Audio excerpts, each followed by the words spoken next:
Hello, everyone. Welcome into the little radio program called Simply Life. I'm Keith Casebolt, my dear friend who's here to make things simple for us, my friend, Gary C. Johnson.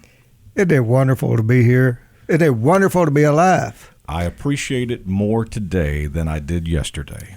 Keith and I were wondering before we started the program how we were going to be able to fix our ponytails and how we were going to look in them since we can't get a haircut, right? Yeah, actually what happened, Gary looked across and said, you kind of got that Bernie Sanders hair flying all over the place look right now, and I'm not so sure that's good for you, but there's not a whole lot I can do about it right now. Ponytail. Yeah, ponytail. Yeah, we're going to have ponytails. We might get us some bell-bottom jeans and maybe some of those vests and a ponytail and all that good stuff. We might as well get with the program, right? Well, I saw this thing where these folks are staying at home, which is what we're doing, is we're dressing up and taking pictures of themselves taking the garbage out. Because that's a big to-do. I mean, it's a big deal. You're outside. Yeah, you get to go out. Somebody might see you. Make an event out of it. Put that suit and tie on when you take that garbage So out. what we're going to do, and we have our ponytails, we're going to make a big event out of it. We may even put it on Facebook. I didn't know you were headed that way. You were telling me, Keith, in this world of the big lemon right now, we got to figure out how to make lemonade. How in the world could we ever justify having a ponytail until now? It wouldn't be acceptable. That's right. Yeah. Now we could have one. Because think about that. If you and I were to come on to the television show or something and all of a sudden we had a ponytail, they'd say, what's going on with Gary and Keith? Yeah. But now that, they know we can't get haircuts, right, we can secretly live out our fantasy of having a ponytail and looking cool because we won't be worried about what anybody will say because we can't get haircuts. We'll be Mr. Cools. Oh, I like it already. Wonder how my friends are doing out there.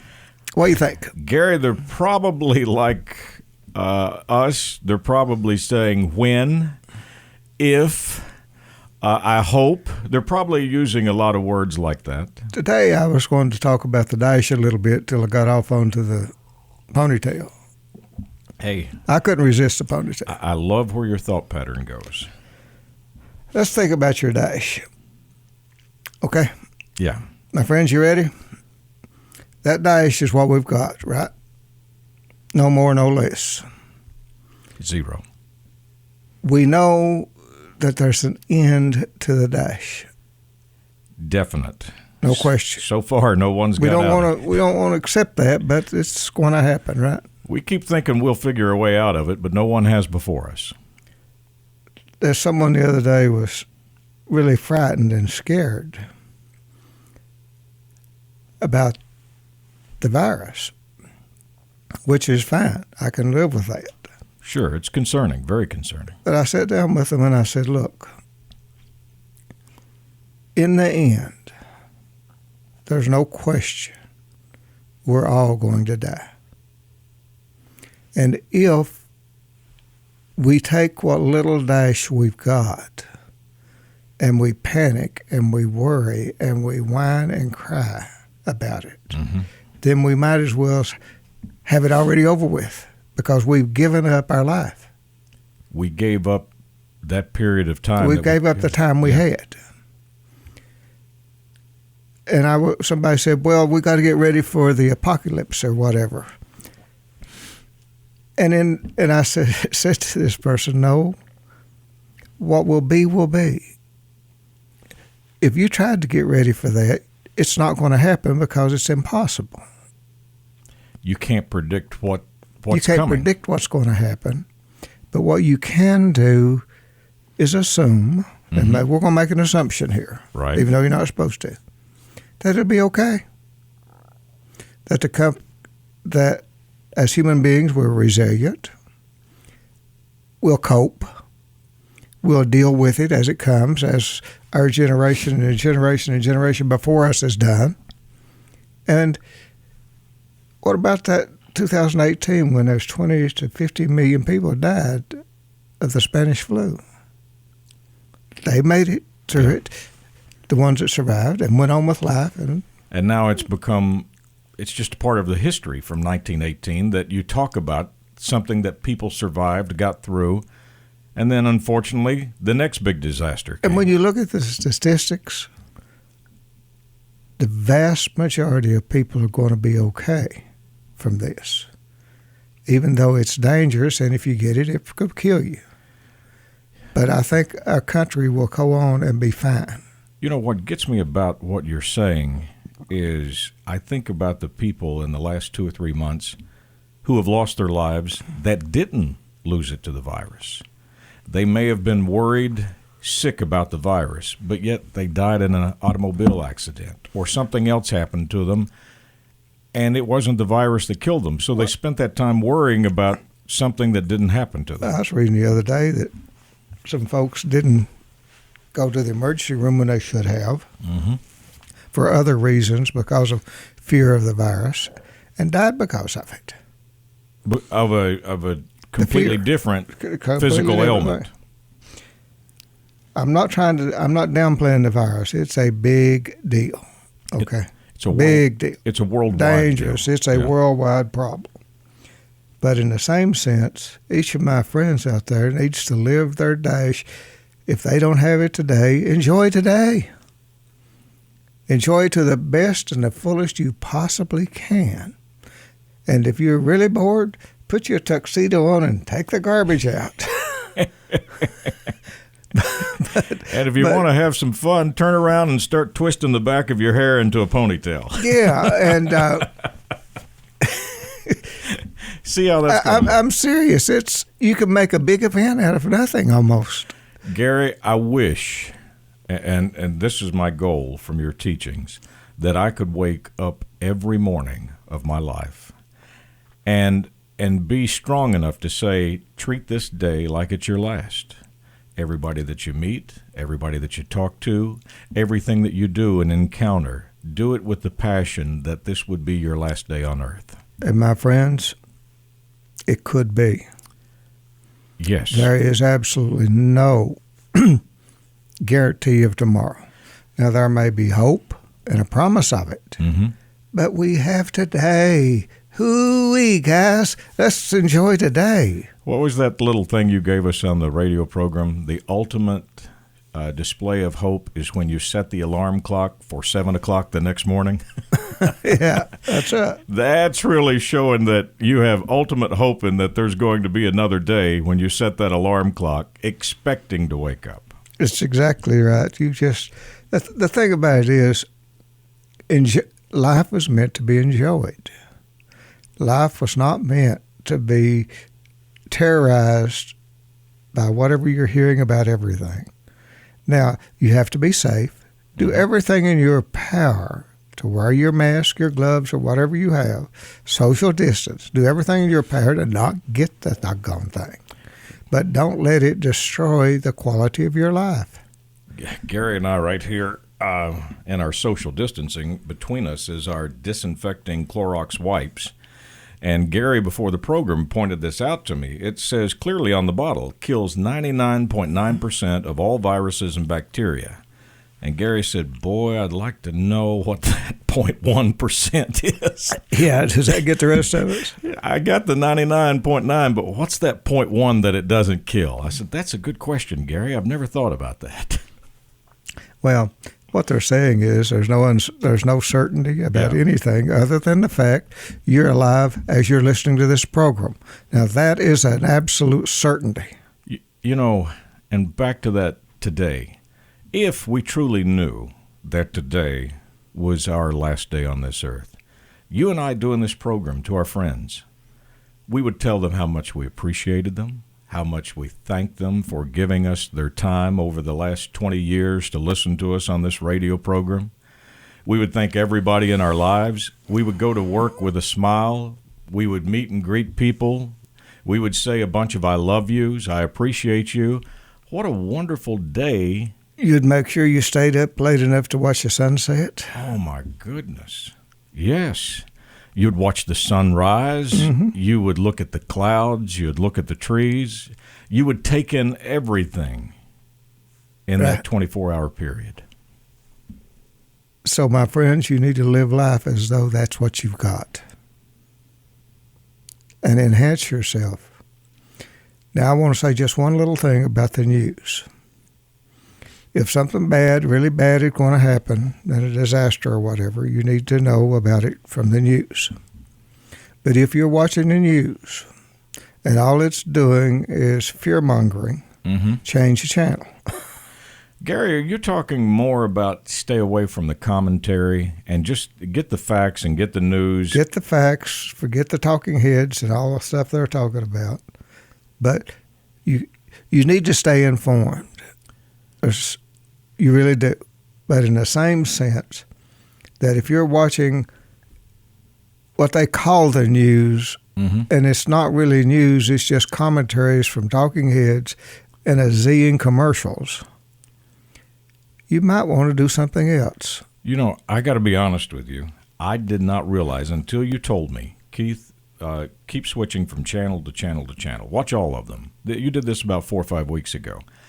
I didn't realize how easily influenced I was because I'd tune into one commentary and I'd go, all right, I see it. I'd tune to the next channel and the commentary would be completely different and I'd go, boy, yeah, I'm with you. And I'd tune to the third one and this commentary contradicted both of them and I'd go, where have you been all my life? And all of it, my whole attitude and opinion changed by channel, by channel, by channel.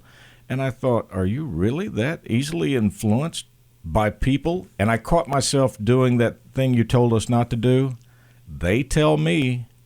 They say. They said, you know, and I'm repeating this commentary. You're doing yourself a true disservice if you only watch one of the news outlets. My friends. Any of the one. Doesn't matter. Anyone. Doesn't matter which one it is. Because you need to have a balance in the information you get. And you're not getting it. And it's a shame because when they say they're news channels, they should be giving you news, not their perspective on how things ought to be or whatever. I mean, but in the same sense, you've got to know what's going on, so you've got to watch the news to a certain extent. But don't let it control your life. Don't stay glued to the TV, which will make you miserable if you watch it enough. Be cognizant of what's going on around you and think. I was listening the other day to a person talk, and what they were saying to me, in my opinion at that time, was ridiculous. I mean, it was, in my opinion, it was ridiculous in what they were saying when they were talking about some politics. And then I started to open my mouth. And then I said to myself, well, what if they're right and I'm wrong? You caught yourself on entering into the argument. I caught myself interjecting myself into it simply because they may be the ones in hindsight that were right, and what I was thinking could be wrong. And you were ready to give some unsolicited advice? Well, I was ready to say, nah, that's crazy, that's ridiculous. How could you possibly believe that? But I didn't say it, simply because they may be right.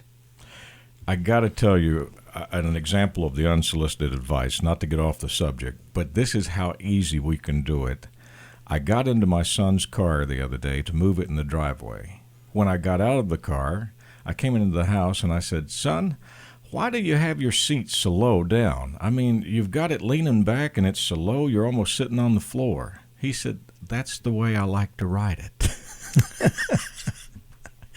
And as soon as he said it, I turned around and I thought, my friend Gary C. Johnson has pleaded with me on not giving unsolicited advice, and here's something so simple as to how he has his seat adjusted in his car. I felt the need to tell him, you need to pull it up, it needs to be higher, you need to bring it forward. And he simply said, that's the way I like to ride it. Yeah. Amazing, isn't it? Gary, it hit me like a ton of bricks. I thought, if I'm doing that on something so simple, what am I doing when someone comes to me, like you just said, and gave me a different point of view or told me their thoughts on things? How am I reacting then? Yeah. A lot worse, I would imagine. So I guess the point I'm trying to make to my friends is try to do what I did when someone is giving you something that some opinions or whatever that you think are absolutely ridiculous in the political field or whatever, and keep your mouth shut. Because how do you know they're not right in the end? You're convinced they're not. In my heart of hearts, I knew absolutely this guy wasn't right. But you know what? What if I'm wrong? Yeah. Then I would have opened my mouth and put my foot in it. And in hindsight, looking back on it, when it all plays out, I'd have felt like a fool.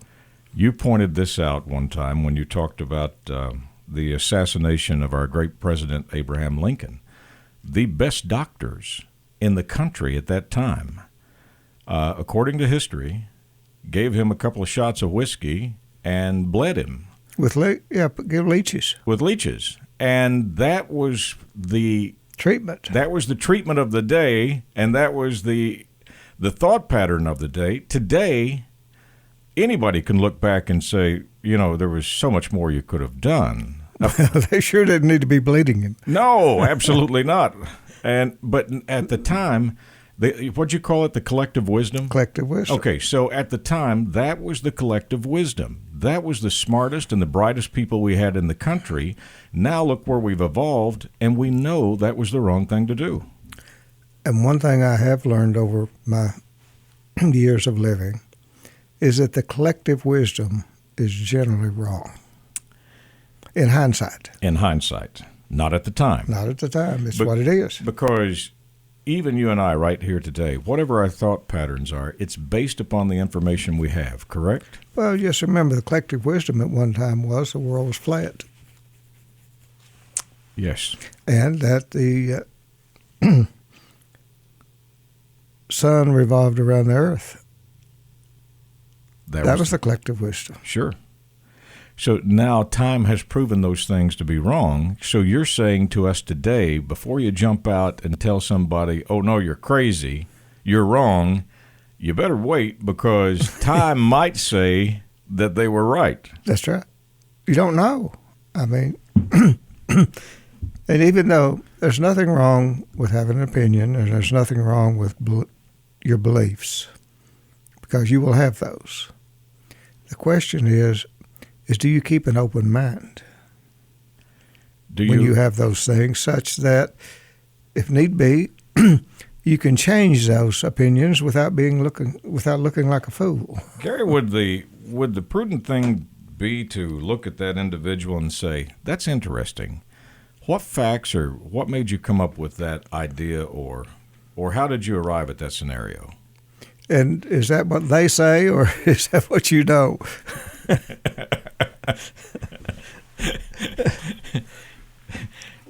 It is amazing how we're influenced by that. And my mom, she often calls me with, they tell me they can cure your back pain with this if you hang yourself upside down. And she's watching all these infomercials. Mm-hmm. And whatever the infomercial says, my mother is quick to say, they tell me that, you can be pain-free in no time doing this or doing that. So it's kind of the same thing. Well, I'm telling you, my friends, is to be happy. Be grateful for what you've got. Be grateful for today, that you've got today. If the news is not something that pertains to you right then, and it is making you feel bad or it is worrying you, turn it off. You have the right to do that. If the commentary is upsetting you, take a break from it. How about this? And they're doing it, you have to understand, it's how they make their living. And if you look at all the commercials, you'll get 3 minutes of alleged news and you'll get 5 or 6 minutes of commercial. Gary, is it okay for us to take out like a pad and pen and everything we hear, write down the statistics or the facts, and then ourselves, not someone giving us a commentary, but to take and look at it and say, here's what I have determined that I think of this based upon the facts I have. How many times have I said on this program and my TV program, if you want to know to the truth and you want to find it, look to see what is the end result of what people are saying. Not necessarily the words they're saying. Mm-hmm. Where's it headed? Where's this going? Yeah. What's going to be the end result? Then you maybe can find the truth, or at least some semblance of it, when you do that. And unfortunately, it may be what you said. Time will have to pass. It may be a year, it may be 5 years, and you look back on it, and you'll have a different perspective of how everything happened, why it happened, and what should have been done. I know I've changed. I've changed my perspective over the years, many times. I have on about everything. The stuff I thought was real and believed when I was 18, I look back on it, pretty stupid. I mean, that's just a fact. But years of experience will do that, isn't it? That's right. And experience is the hardest way to learn? Well, the tuition is too high. Oh, Lord, it takes a toll, doesn't it? But in the same sense, life is a wonderful journey. And it's a journey. People are saying, well, a few days down the road, someday we'll get to be able to do this. What can you do today is what matters. Don't wish your life away. I thought about, And don't worry about what's going to happen 2-3 weeks from now. You got to live for today. And when 2 or 3 weeks, if you're alive, it's going to come around. I thought about your teaching when my friend called me and said, well, they're going to open up these things on this date and these things on this date, and then a month from now, this is going to be open, but now we probably won't get to go to a concert until 2021. And the timeline was way out there, and I thought, you're doing what Gary's telling us not to. You're trying to live a year from now when Gary's telling us, just live today. Today, right now, my friends. We'll get to 2021 when it gets here. But right now, you got this moment and today. And then I want to go back to what your dash is all you've got. Try to not waste 1 minute of it feeling bad and being depressed and gloomy and sad. And if you're watching and getting glued into that TV and you're falling into the traps they're setting for you so they can sell you commercials, You got to watch enough news to know really and truly if you can find out what's going on, especially if there's some disaster or something. But in the same sense, don't make it your world. You won't have a world if you do. Your world is the people around you right now. Your world is your home. Your world is your garden. Your world is everything that's wonderful out there. Your world is a sunset. That is what I'm trying to tell my friends. When you talk about the dash, do you automatically envision people that you've encountered in your life that you say, this person maximized the dash, this person may have lived a long life in years, but they didn't maximize the dash in happiness? Do you visualize that in your mind when you're talking? Absolutely. You need to smile. You need to be grateful. You need to have honest appreciation for anything anyone does for you, no matter how small. Mm-hmm. Even if it's just helping you get through a door. Appreciate it. You feel better when you do life that way, my friends. And the whole purpose of it all is to feel good if you can. Now, if you're deathly ill, you're probably not going to feel good. But in the same sense, if you're not, take advantage of it. And these little back sets we're having right now, it's no big deal compared to what it could be. Therefore, enjoy your life today as though it's the last one you'll ever have. And you will be amazed how you act and how much differently you act to the people around you and to the world itself. You know, I would say something else, but there's nothing that can follow that advice. That is the best advice that we can end this program on. Well, my friends, I just want you to be happy and not miserable. Why waste it? We got it today. We got today. Yeah. Friends, you can tune into Gary's television show Tuesday nights at 7 o'clock on your CBS affiliate. It's Simply the Law on WYMT in Eastern Kentucky. A late-night replay is in Central Kentucky on your CBS affiliate. And if you like to get up early in the mornings, you can catch us on your Fox affiliate, Monday mornings at 6:30 and Friday mornings also at 6:30. If you need to get in touch with Gary, that's GaryCJohnson.com. My friend, I feel better for the time we've just spent together. Let's hope. On behalf of Gary C. Johnson, I'm Keith Casebolt. Thank you so much for tuning into this program. As always, Gary and I look forward to seeing you again next week, right here at this very same time.